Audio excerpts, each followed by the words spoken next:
Bonjour à tous dans cette nouvelle vidéo, je suis très content de vous retrouver, ça fait longtemps que j'ai pas sorti une petite vidéo, ça fait 2-3 petites semaines où j'ai pas tourné de vidéo. Très content de vous la faire celle-ci parce qu'elle est importante pour moi puisque c'est vraiment la représentation totale de ce que peut être le community building à travers cette vidéo. Donc je vais prendre un case study d'un de mes plus gros clients actuellement. Qu'est-ce qu'on a réussi à en faire, là où ils en étaient, qu'est-ce qu'on a réussi à en faire grâce au community building, pardon, mais surtout et avant tout, l'apport finalement qu'a eu l'IA autour du développement de la communauté. Et l'idée derrière tout ça, c'est de vous montrer toutes les mécaniques que je mets en place pour ce client sans le citer, en introduisant un contexte, en introduisant tout ce que j'ai pu mettre en place pour celui-ci, et vous montrer à quel point j'ai réussi à monter une communauté de aujourd'hui plus de 700 membres. On a passé le cap de 700 membres, qui a plus de 30% d'activité des membres au sein de la communauté, avec plus de 700-800 messages par jour, grâce à des mécaniques très intéressantes, dont je vous parle depuis un moment dans cette vidéo. Mais le but étant, c'est que je vais en parler, mais je ne vais pas me focus là-dessus, parce que là, le vrai sujet, c'est de vous montrer à quel point on peut utiliser l'IA autour du community building et autour de la gestion d'une communauté et comment on peut la faire exploser grâce à l'IA aujourd'hui, grâce à Claude Code, grâce à un modèle sur Discord, que vous pouvez bien évidemment le faire sur n'importe quelle autre plateforme. Mais aujourd'hui, moi, mon case study, il est sur Discord. Et l'idée, voilà, c'est de vous montrer, de vous contextualiser et que vous ayez un case study de A à Z sur le community building et sur l'apport de l'IA autour du community building sans dénaturer finalement le côté humain qui est finalement la pierre angulaire de ce projet, puisque l'idée finale, c'est de connecter des humains autour du projet, autour de la marque et de créer donc une extension du produit de la marque de mon client. Donc, sans plus attendre, on va rentrer dans le contexte. Le premier sujet, le truc le plus important à prendre en compte, c'est que mon client, pour vous mettre vraiment dans le contexte, c'est aujourd'hui le leader du trading card game en France, donc le leader de la carte de collection. Je les mets aujourd'hui au-dessus de Panini parce que ils offrent une expérience visuelle proche de celle de Pokémon, voire mieux que celle de Pokémon dans le sport, dans le côté athlétique et voilà. Et donc en gros, moi je suis allé les contacter il y a 2 ans de ça. Aujourd'hui, ça fait 2 ans qu'on bosse ensemble pour leur dire que voilà, vous avez un des plus beaux projets esthétiquement. Il est temps de le faire exposer grâce au levier communautaire. Et avant, ils avaient donc des clients parsemés de partout et grâce au travail du community building, grâce à la mise en place d'une communauté, ils ont réuni tous leurs clients au sein même d'une plateforme dans laquelle constamment, tous les jours, ils échangent autour du produit. Et on crée donc des mécaniques, des animations, des challenges autour du produit. Et vous allez le voir, on amène une expérience beaucoup plus poussée sur le produit que tout simplement si on avait juste le produit en main, puisqu'on parle du coup de cartes de collection. J'en ai là derrière moi, mais je peux pas les utiliser, j'ai pas leur accord pour parler, les citer concrètement. Donc pousser un peu plus l'expérience que juste avoir une carte entre les mains et vraiment de pouvoir s'en servir de ces cartes, donc aussi amener un côté fantasy. Vous verrez, c'est un modèle sur lequel je me suis aussi beaucoup inspiré de par mon ancienne expérience autour d'un projet plus dans le côté NFT avec qui j'avais travaillé pendant longtemps, mais qui se rapproche du coup du modèle de Sorare, si vous connaissez ou pas, mais qui a un côté un peu NFT. Vous avez une collection de cartes en ligne, mais vous avez un côté fantasy où vous pouvez jouer vos cartes tous les week-ends. Ça va vous rapporter des points, des XP, des nouvelles cartes, de l'argent, etc.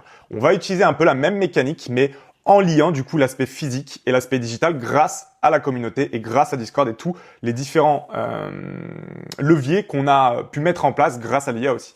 Donc moi, ma mission était simple, c'était de construire un écosystème communautaire complet sur Discord. Aujourd'hui, les contraintes, c'est que il y a un community builder, moi, 0 développeur et budget très limité, dans le sens où il n'y a pas de budget. Le budget, c'est sur moi, qui me paye tous les mois, et puis pour le reste, on se démerde. Et vraiment, l'idée, c'était comment, du coup, transformer ce Discord qui n'existait pas, qui n'avait pas qui n'existait juste pas, à une machine communautaire. Et vous verrez, c'est un travail sur plus de 1 an et demi aujourd'hui, où on a réussi à réunir 700 membres. On vise les 1000 membres d'ici 2-3 mois. Il y a des événements qui vont faire que on va les atteindre.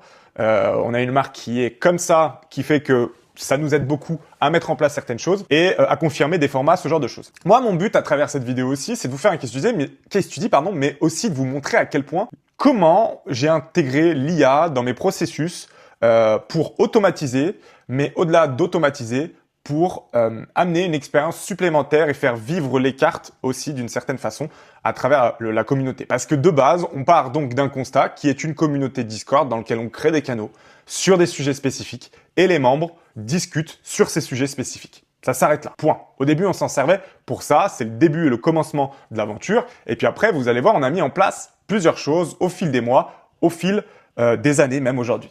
L'idée, c'est que moi, je m'aide de l'IA pour construire des bots qui vont m'aider à améliorer l'expérience. Donc très concrètement, je travaille avec Claude Code, connecté à Vercel, connecté à GitHub, connecté à RailOS. Si vous connaissez ou pas, si vous êtes dans le développement, bah vous connaissez. Sinon vous ne connaissez pas, c'est des logiciels qui vont nous permettre de faire tourner des bots au sein de Discord. Qu'est-ce que c'est des bots? Pour préciser aussi pour ceux qui ne le savent pas, c'est des automatisations, des espèces de robots finalement, au sein même d'une communauté à travers les canaux.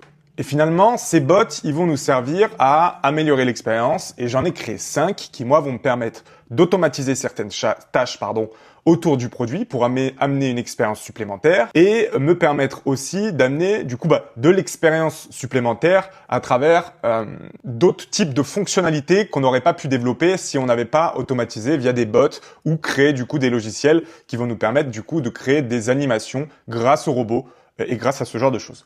Donc, pour vous expliquer très concrètement, c'est qu'au départ, comme je vous le disais, on part d'une animation d'un Discord, on rajoute tous les clients de mon client au sein du Discord et on anime d'abord un travail de est-ce que vous aimez le produit, qu'est-ce que vous aimez pas dans le produit, tout ce côté un peu feedback, on les remercie, on les récompense pour leur activité, etc.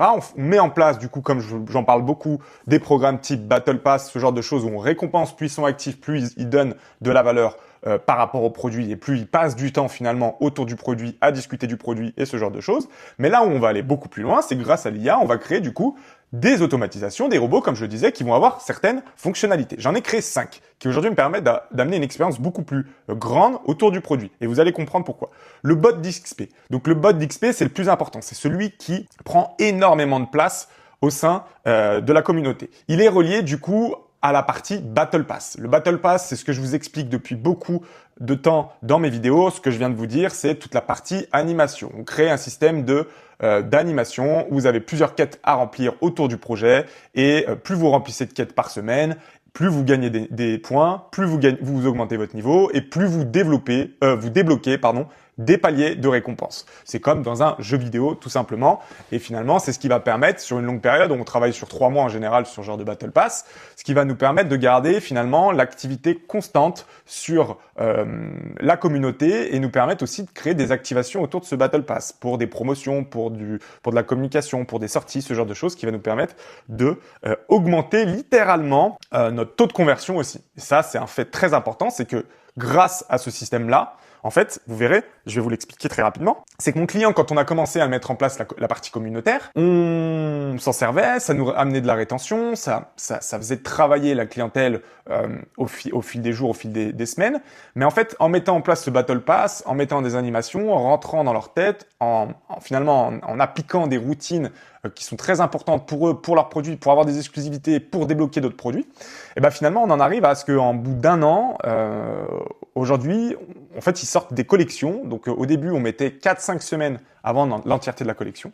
Là, il y a quelques mois, on a mis 30 minutes pour vendre l'entièreté de la collection. Alors, certes, il y a des collectionneurs qui s'ajoutent de plus en plus. Le produit fait parler de lui. Mais si le produit fait parler de lui, c'est aussi parce qu'il y a toute cette partie communautaire qui est super importante par le bouche à oreille, par toutes les activations qu'on met en place. Et que si on n'avait pas mis ce genre d'activité comme le Battle Pass, finalement, et ben en gros, on aurait beaucoup moins de rétention, beaucoup moins de fidélisation. Ce qui fait que, je pense, la collection récente qu'on vient de sortir, elle aurait mis peut-être 2 semaines. On aurait gagné du temps par rapport à l'autre, mais on serait jamais allé aussi vite sans ce levier-là, finalement. Donc ça, c'est super important. Et ce bot d'XP, aujourd'hui, il me permet d'automatiser toutes les quêtes, de traquer toute l'activité, de traquer d'activer, de valider toutes les quêtes des membres pour un petit peu automatiser le programme. Mais au-delà d'automatiser, c'est il nous permet aussi de mettre en place des animations. Je vais vous donner un exemple. On est sur le domaine du football. Donc, c'est des cartes de collection de football. Et en fait, nous, ce qu'on met en place aussi au sein de la communauté, c'est qu'on développe un côté où on peut jouer ces cartes sur les week-ends notamment, pour donner ce côté un peu fantasy. Tu as une carte de ce joueur-là, il joue ce week-end, s'il fait des bonnes perfs, tu gagnes des points, tu montes ton niveau et tu débloques des récompenses. Ça fait partie d'une des mécaniques. Et ben aujourd'hui, avec le bot d'XP, on peut amener beaucoup plus. Parce qu'avant, je faisais tout manuellement, mais aujourd'hui, avec le bot d'XP, je rentre toutes les données. Par exemple, aujourd'hui, on joue beaucoup sur les paris pour jouer ces XP, pour aller encore plus loin. Tu paries tes XP si cette équipe gagne, ou si ce joueur il marque, ou si ta carte de ce joueur elle marque, etc. Ça te rapporte des XP x2, x3 en fonction de la mise que tu as mis en place. Sans le bot, je pourrais absolument pas le faire. Et en plus de ça, c'est automatisé. Et tout ça, c'est travaillé par Claude Code. Je lui dis, je veux faire cette idée, comment on le fait techniquement, boum, il me le fait, on vérifie, on corrige tous les bugs au fur et à mesure. Et j'aimerais tellement vous le montrer, et c'est un peu frustrant, mais j'ai créé carrément donc une page web dans laquelle ils ont leur dashboard, toutes leurs quêtes activées, toutes celles qu'ils ont réussi, une animation sur leur niveau qui avance, etc. Bref, un truc très très poussé. Et moi de mon côté, je me suis même fait une page admin où je valide toutes les quêtes. J'ai une vue sur le flux d'XP qui est en cours, et j'ai encore un peu un centre de contrôle qui me permet de tout vérifier, etc. L'expérience aujourd'hui, elle est folle, et ça c'est grâce à l'IA. Il y a quelques mois de ça, je le faisais manuellement avec un Excel sur Notion. Je validais qui avait fait cette quête, etc. Toutes les semaines, je les remettais à jour, etc. L'expérience était intéressante, il y avait du monde qui participait, mais là, aujourd'hui, on l'a lancé, ce programme d'ambassadeur, ce programme de fidélité, ce Battle Pass, vous l'appelez comme vous voulez, il y a 2 semaines. Ça a fait un carton grâce au nouveau système qui est vraiment comme un jeu vidéo aujourd'hui, presque tout automatisé. Et du coup, pour eux, c'est aussi beaucoup plus facile de s'investir, puisqu'il y a toute une UX, tout un monde autour de ce système-là. Donc ça, c'est une grande partie de l'animation aujourd'hui qui nous permet d'avoir une expérience folle autour de la marque en plus. Il y a d'autres fonctionnalités que j'ai rajoutées, c'est-à-dire qu'on est aussi dans un truc de collection. Donc les gens s'échangent des cartes. Aujourd'hui, on a mis un bot en place de trading parce qu'on a eu beaucoup de réclamations de membres qui s'échangent des cartes, mais il y a des conflits, ce genre de choses. Aujourd'hui, j'ai même mis en place donc des rôles de modérateurs. Il y a des modérateurs qui gèrent certaines parties, etc. Donc c'est un truc très poussé, hein, c'est toute une économie parallèle. Et on a mis en place un bot de trading qui finalement met en relation les acheteurs et les vendeurs. C'est-à-dire qu'en gros, il y a des canaux spécialisés pour le trading au sein du Discord. C'est-à-dire que s'ils ont des cartes à échanger, ils mettent leur annonce et il y a un bot qui, à chaque fois, automatiquement, en dessous de cette annonce, va mettre une pop-up, un message, en disant « T'es intéressé par cette annonce, par cette carte ?» Avec un petit bouton, boum, ça lui ouvre un ticket, avec le vendeur, celui qui est intéressé, les modérateurs pour gérer la partie trading s'il y a des conflits, et du coup, moi, en tant que builder, et même les fondateurs de la marque, pour gérer tout conflit. Ce qui permet d'avoir un truc très public. Tout le monde est au courant de ce qui se passe, il y a un soutien derrière, etc. Et ça évite tous les conflits et ça permet d'avoir un suivi sur ce qui se passe. Encore une fois, c'est un truc très poussé. Un autre bot qui est dans ce truc un peu de trading, c'est un bot d'évaluation. Parce que forcément, on est sur la carte de collection. Même si le projet il est en train d'exposer, on ne sait pas forcément combien en vaut nos cartes. On n'est pas des collectionneurs pros, on démarre un peu, on pense beaucoup. Il y a des anciens qui sont là depuis longtemps, puis il y en a des nouveaux qui arrivent chaque semaine. Ils connaissent pas la valeur des cartes, ce genre de choses. Donc ce qu'on a mis en place, après réflexion, et encore une fois, hein, tous ces bots-là qui ont été mis en place, ils ont été mis en place en consultant la communauté. Qu'est-ce qu'ils avaient besoin? Qu'est-ce qu'ils voulaient pour améliorer l'expérience de la marque, pour améliorer leur expérience de trading, toutes ces choses-là qui va nous permettre derrière, avec nos moyens, avec l'IA, de développer une expérience beaucoup plus poussée autour du produit et de nous amener à la création du coup d'automatisation, de robots qui viennent amener une expérience beaucoup plus folle pour les consommateurs. Et donc ce nouveau bot-là aussi, il était en lien avec les retours des membres qui, certains ne savaient pas comment évaluer leurs cartes, si c'était trop haut, si c'était trop bas, s'ils se faisaient un peu douiller, enfin voilà. Donc on a mis finalement un système aussi, de la même façon avec des canaux, chacun poste sa carte sur son canal, et en dessous, eh bien en gros, le bot affiche encore une fois un nouveau message, et à l'intérieur, il a indiqué que telle carte a été mise pour évaluation par tel membre, il y a tant d'évaluations pour le moment sur cette marque, sur cette carte, avec le nombre d'évaluations à côté, et un chiffre haut et un chiffre bas. Donc là, vous n'allez pas comprendre, mais en fait, après avoir mis ça, en dessous, tous les membres mettent le prix qui devrait, le prix de la carte selon eux, finalement. Et donc, à partir de là, il y en a des mecs qui mettent 350, 300, 400, 450 et tout. Et on a des cartes qui ont 50 estimations de membres, mais ce qui nous permet derrière, avec le bot, de faire une moyenne de tous les messages, de faire une moyenne du prix, et au final, d'avoir un prix moyen autour de cette carte-là qui va permettre de guider la personne sur le prix de sa carte. Encore une fois, c'est de la folie pour la marque, pour l'engagement, pour avoir des données autour de leur carte et pour l'expérience des membres. Et puis un bot de veille de marché. Alors celui-là est un peu moins poussé, il est assez simple, c'est-à-dire qu'en gros, il y a beaucoup de cartes qui sont aussi vendues sur des marchés secondaires, Vinted, eBay, etc. Et donc nous, ce qu'on a mis, c'est qu'on a connecté donc le bot à eBay, à Vinted sur des mots-clés propres à mon client. J'allais dire le nom de mon client, j'allais le niquer.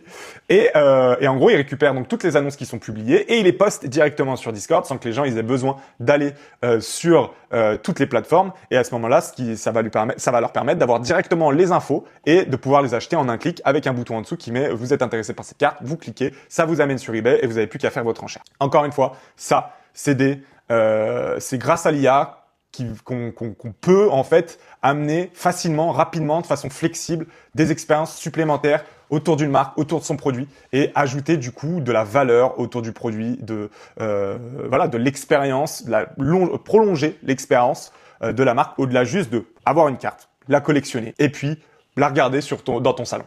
Voilà. Au-delà de ça, c'est qu'aujourd'hui, t'as tes cartes, tu peux les échanger avec tes membres, avec d'autres membres, avec d'autres même collectionneurs au sein du Discord. Tu peux faire évaluer tes cartes. Tu peux leur donner une autre valeur dans le sens où ces cartes-là, elles peuvent te servir à en gagner d'autres grâce à des jeux, grâce à ce genre de choses. Et c'est vraiment une expérience, on va dire même supplémentaire, mais plus que supplémentaire, ça devrait même être dans le produit, ces expériences-là.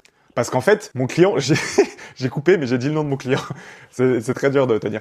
Parce qu'en fait, finalement, au-delà juste d'être des cartes de collection, la différence qu'a mon client aujourd'hui sur tous ses concurrents, c'est qu'ils ont une expérience complètement différente, complètement plus poussée que juste de la collection pure.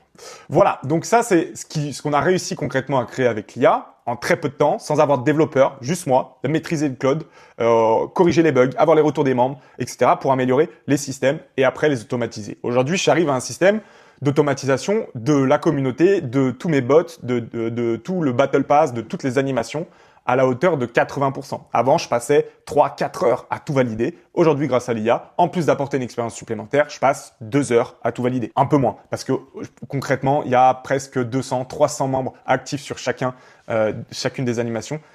Ce qui fait que des litiges, il peut y en avoir, des bugs, il peut y en avoir. Donc, c'est beaucoup plus de maintenance maintenant, plus que de gestion. Donc voilà. Et puis en fait, ce qui va nous amener du coup au Battle Pass, j'en ai un peu parlé, mais donc du coup, ce qui s'est passé au sein de la communauté, c'est qu'on a fait une première saison sur ce côté un peu Battle Pass, là où moi je faisais manuellement et je validais toutes les quêtes, etc. Et je le faisais à la main, ça me prenait beaucoup de temps.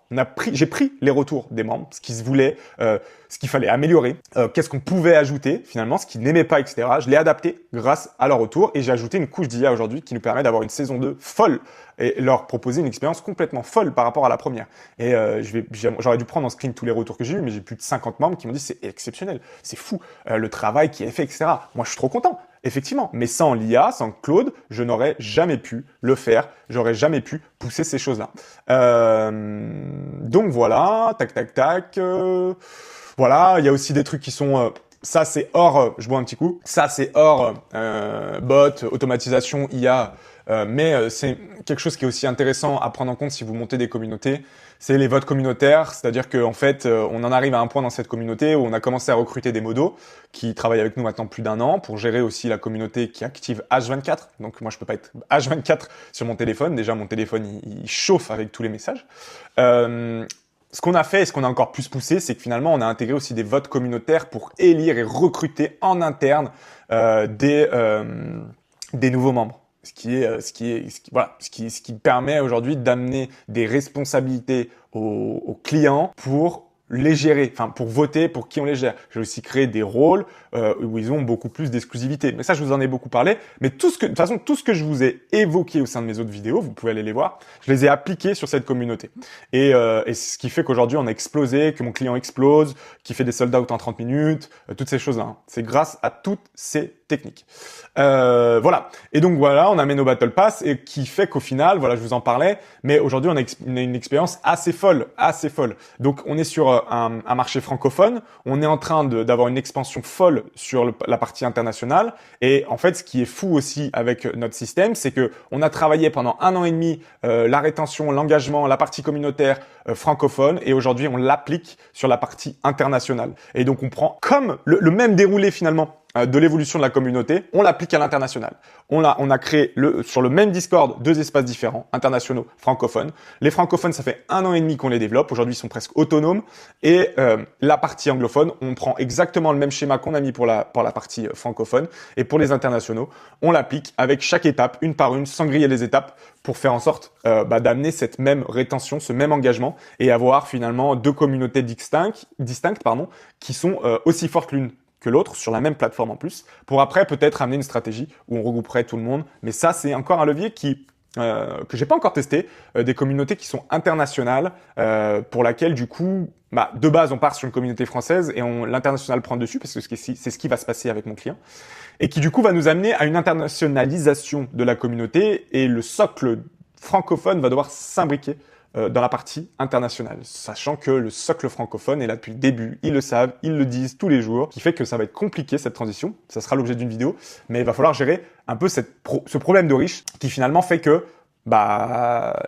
l'internationalisation prend le dessus sur le côté francophone, et il va falloir gérer cette transition internationale complète, parce qu'aujourd'hui c'est séparé, pour que ces francophones-là restent fidèles, restent engagés autour de la marque, sans se sentir pas dénigrés, mais moins mis en valeur qu'avant. Bref. Mais tout ça, voilà, donc pour faire un point de vue global, ça amène à la marque une expérience complètement amplifiée. Je vous en parlais, le côté fantasy, pronostic, le système de prédiction, les compétitions intégrées à l'expérience autour de leur carte. On fait des compétitions aussi, vu qu'on est dans le foot. Ils ont, par exemple, on a appelé ça, je peux pas le dire.